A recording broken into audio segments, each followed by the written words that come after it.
睇你啲視頻長大嘅喎，係。咁我仲要考下佢，睇下佢平時有冇睇我嘅視頻。飲呢杯咖啡嘅時候，表現出嚟嘅嘢係究竟係點嘅？呢個係我拉過呢個打衰咗。咁今日咧，我哋就嚟到順德碧江探我嘅一位老朋友，佢同樣都係順德非常年輕優秀嘅品牌主理人。喂，老陳！立志把君爵開滿順德10個正街。喂，老陳！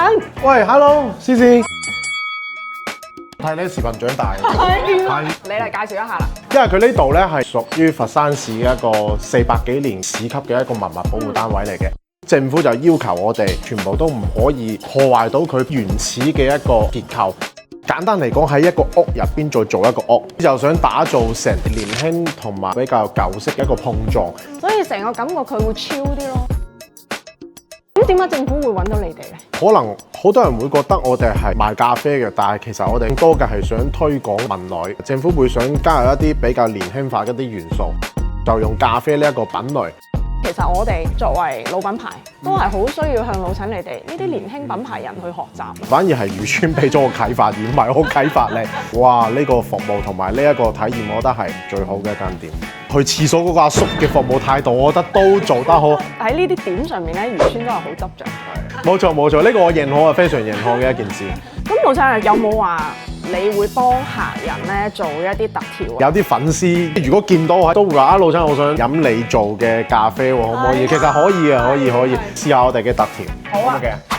今次真係可以近距離睇老陳，個感受係完全唔一樣。執着認真做事嘅老陳特別型嘅話。我拉過呢個打衰咗。以呢個外形咧，絕對係打90分㗎啦。呢個外形定係呢個外形？咁呢個唔止啊，呢個超100分啊！咁試下咯。試下。個表情有上過課表情。表面嘅嗰個奶蓋非常綿滑，而且個香氣係已經係非常到位。次次刷你嘅片啊！第一句 slogan 我記得㗎嚇，立志要將君爵開滿順德10鎮街。係點解會有咁樣嘅雄心壯志？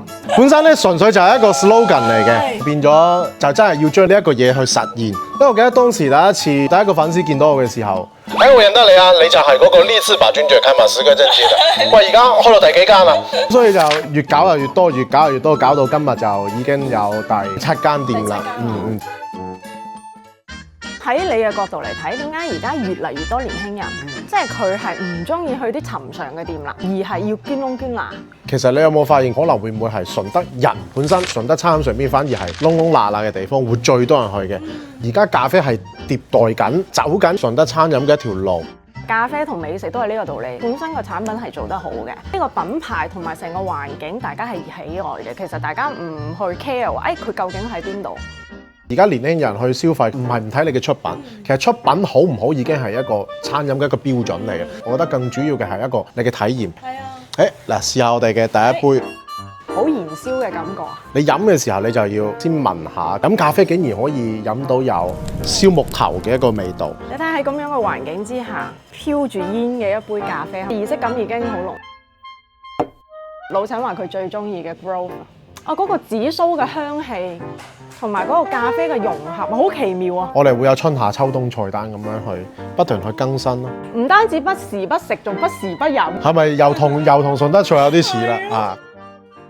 執着咖啡發展到而家啦，變緊嘅嘢係乜嘢？不變嘅嘢又係乜嘢咧？不變嘅嘢係初心咯。我哋係真係好執着去做咖啡嘅出品。咁變緊嘅嘢，希望可以將更多更好嘅一個項目去帶俾大家。